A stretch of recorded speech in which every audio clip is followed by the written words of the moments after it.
Hi everyone, I'm recording this in early March of 2021. I live in the West Coast where we have been under some form of restriction from COVID-19 for almost a year now. And I really used this as an opportunity to take care of a bunch of life issues that I needed to deal with. I needed to address eating disorder kind of problems. I had social anxiety issues, and I really got to use these last 6 months when we started reopening as a step in to social anxiety issues instead of making that one leap. Over in Seattle, where I was living at the beginning of the crisis, we went into phase 1 on June 1st of 2020, and I went to a couple restaurants. They were 25% capacity. I had a couple restaurants that I was already frequenting before we went into phase 2. It was only takeout and delivery, but I was frequenting it, so I got to know some people there, which gave me a little bit of comfort when I got to sit inside the restaurant in June. It was 25% capacity, and then they went to 50, and then they had to roll back to takeout only because we had another wave. And then I moved out here to the Rockies. This is Wallace, Idaho, where I'm living right now.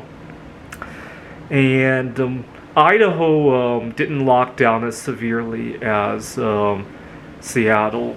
So when I first moved out here back in August, I was able to go bowling. It was only 25% capacity at the beginning. I think now it's 50%. And I used that as an opportunity to get over my fear of loud noises. I also used it as an opportunity to get over my eating disorder because, let's face it, half the time when I go out to my favorite grocery store to get my favorite food, it's sold out.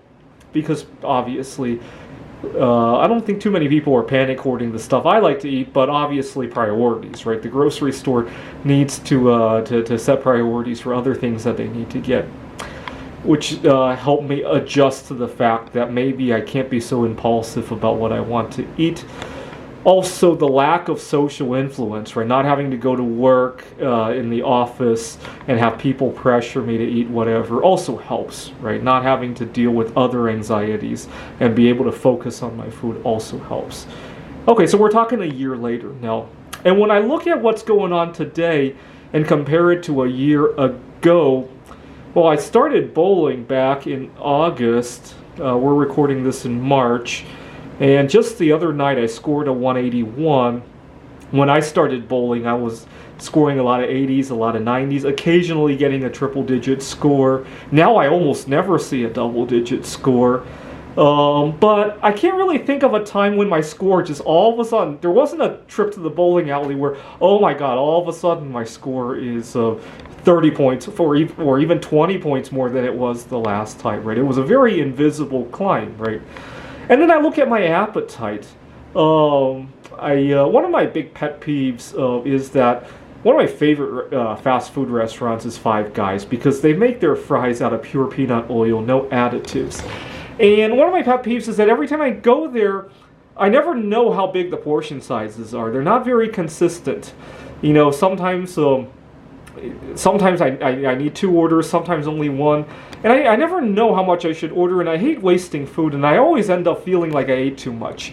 You know, I wonder how it's even legal, because in a lot of states, the restaurants are required to post the calorie labels on their menus, and I don't know how much margin of error they allow, but they're not even going to be close, right? I don't know how that could even be legal.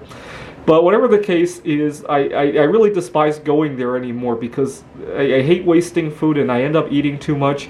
And then I remember a year ago, actually more like 2 years ago now, I used to consistently eat more like 3 orders of large fries. And now 1 is too much for me. So my appetite has shrunk 67%. And again, I can't identify, oh, there was this month when my appetite suddenly disappeared, right? It was a very gradual process, right?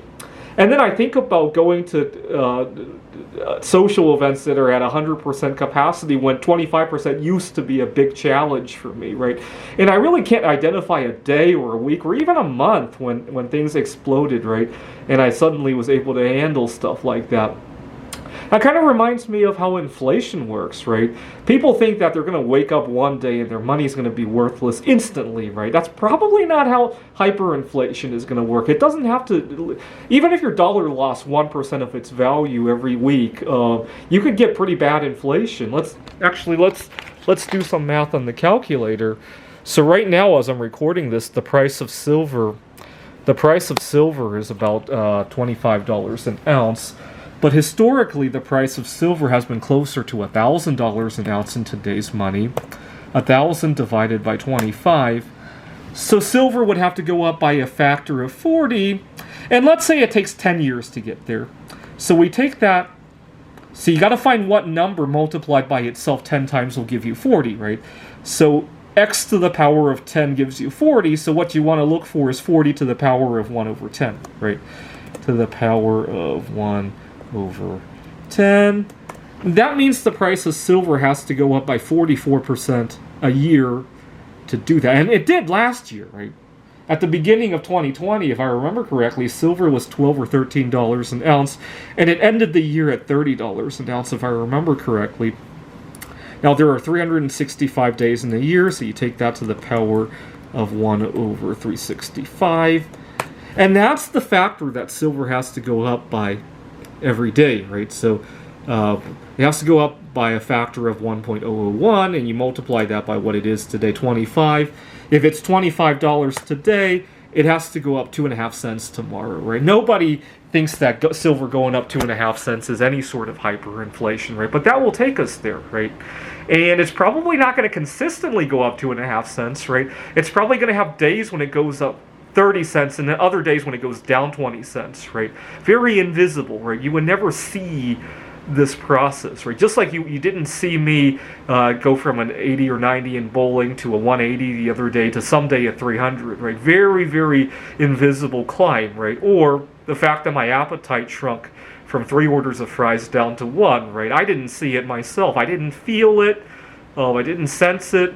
And the idea that there's no inflation, it's sneaking up on you, right?